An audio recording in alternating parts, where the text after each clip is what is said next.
Aid officials calling on to registered refugees from Sudan to board these vehicles. They waited weeks and for some, months of waiting is now over.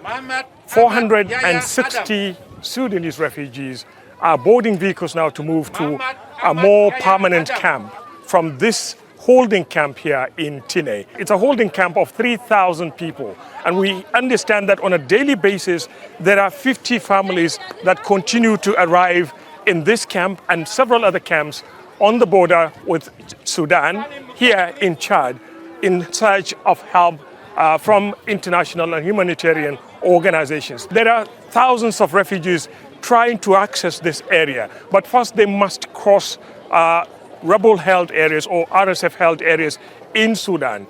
Aid officials are saying that that is the difficulty they face, and most of the new arrivals, in fact, most of the refugees that arrived this and several other camps here in Chad are in fact men, women and children and the aged.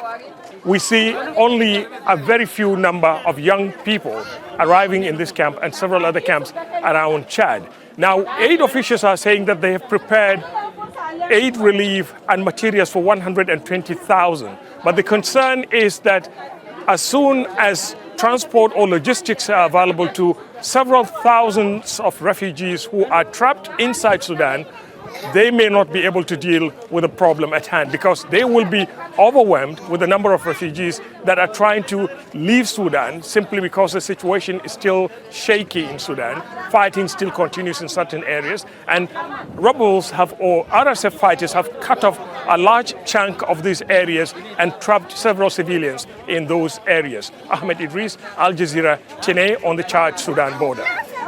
Don't miss out. Get the full picture. Subscribe to Al Jazeera for reliable news, expert insight. Like, share, stay ahead.